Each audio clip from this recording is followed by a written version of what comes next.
Well, hey there! It's your old buddy Dan back from Beach Church with another message. First of all, I want to thank the good people at Beach Church for allowing us to stand on this platform and deliver these words, especially Pastor Jimmy, who does such a great job of leading that body. We just thank all of y'all for all that you do. Well, today we're in the book of Luke, chapters 4 through 6. Now, we've talked a little about how all the Gospels carry their own unique perspective. Matthew focused on Jesus as king.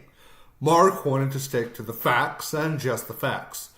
Luke is known for portraying Jesus as the sacrificial lamb.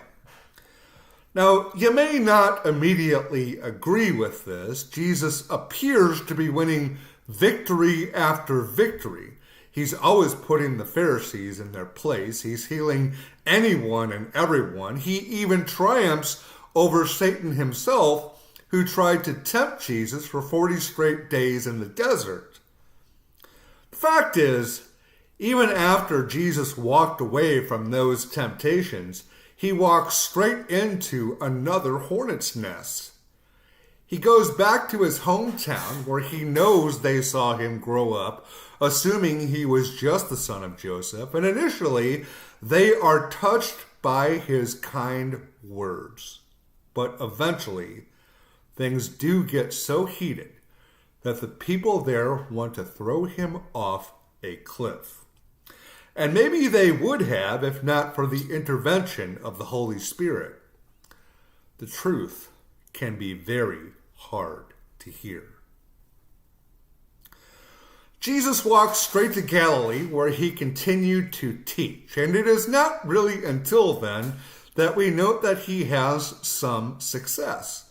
The people there were amazed at his teaching. He heals a demon-possessed man in the synagogue and many more after that. And when he must go, people don't even want him to leave. Now, why was it so different? Again, Jesus only spoke the truth. But as much as we all say we respect people who tell us the truth, the reality is we don't always want to hear it, do we? Speaking the truth can be sacrificial. His success continues when he calls his first disciples and heals the leper.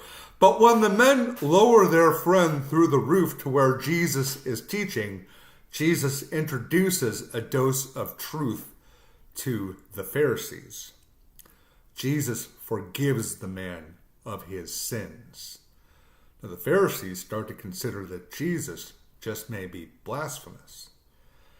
And it only stirs them up that much more when Jesus heals the man whose sins he just forgave.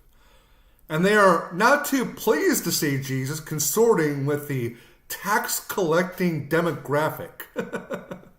Tax collectors not only gouged the people with exorbitant payments, but they were partners to the Romans who were seen as oppressors.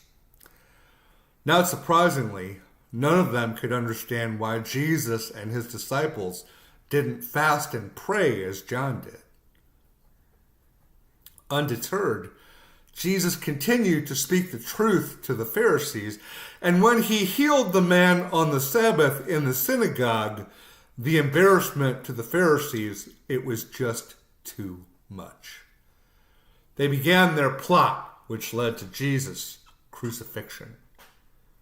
Speaking of sacrifice, all for the sake of truth.